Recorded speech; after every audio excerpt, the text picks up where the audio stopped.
True Black Africans and African Americans do not claim Black Americans. We are not the same.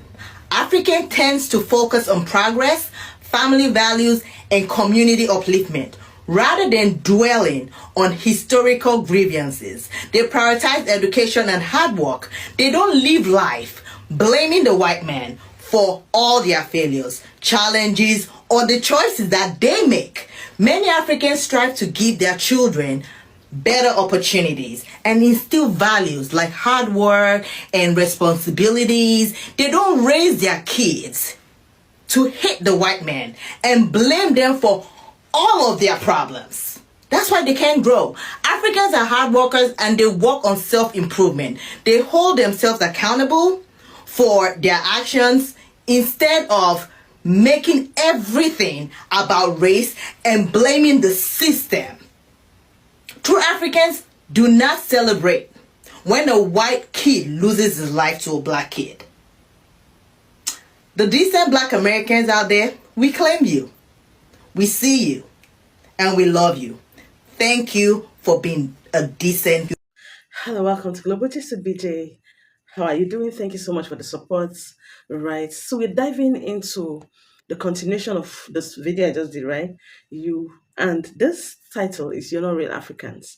Black Americans are speaking out that even when they visit African countries, the Africans always tell them they're not real African. Even in their country, the Africans, Americans, tell them to their faces that they are not real Americans, right? For me, I'm not in support of that because they share the same skin color, but not the same identity. Many Black Americans say when they visit Africa, they are told they are not real Africans. It's a comment that cuts deep, and it's opening up painful conversations about identity, belonging, and respect, right? So let's listen to what they're saying, and I'll be back with the commentary, right? If you've not subscribed, please go ahead, subscribe, like, share this video because it's getting interesting, and at least we're learning. We're learning something, right? People be coming to my page like, oh, I'm not African. If you don't get your musty, crusty, dusty ass off my page seeking my validation because you ain't never gonna get it. No, you're never gonna get it. Never gonna get it. Okay, you're never going to get me to say, oh, girl, you ain't African. Boy, you ain't African. It's not gonna happen. Why you keep coming over here telling me you're not African? What? What's that gonna do? Are you trying to convince me or are you trying to convince yourself? It sounds like you're trying to convince yourself. Okay, go tell your family that you ain't African, that you hiding this stuff from. Okay?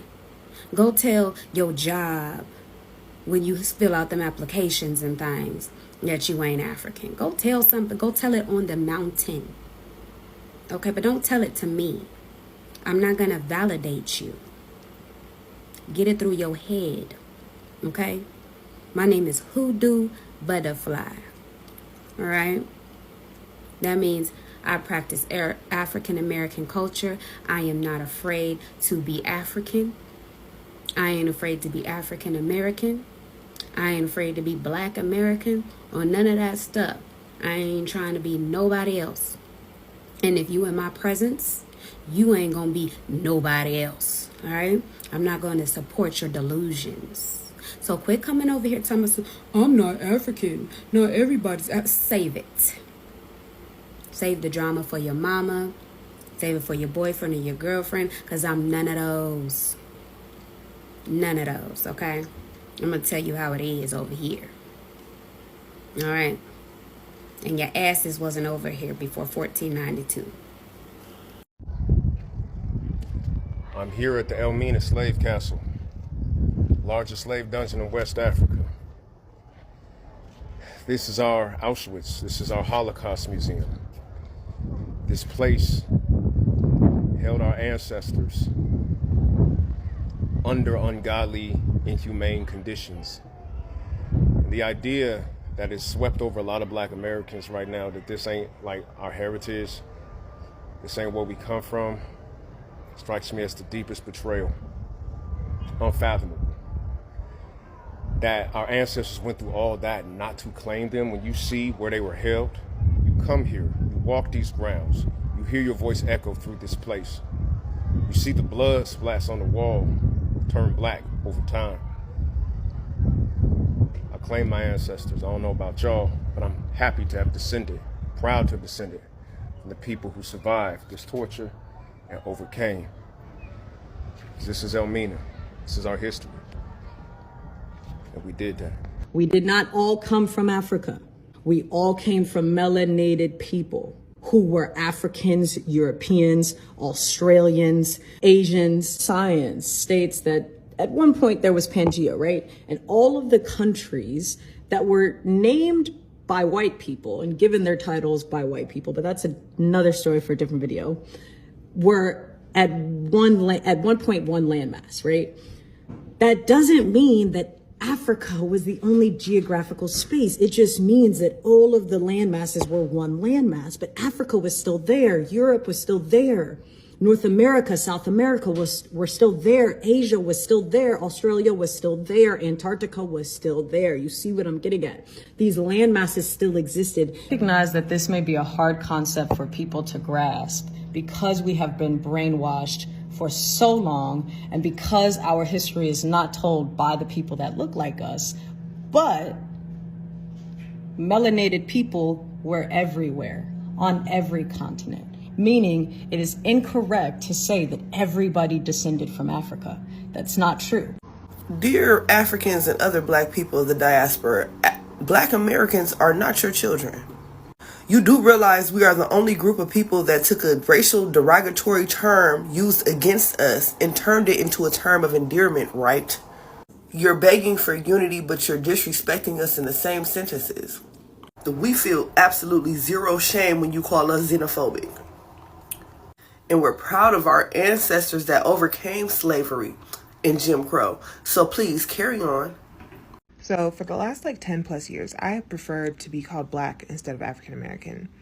This has nothing to do with diaspora wars. It's not anything about how I feel about other Black people worldwide.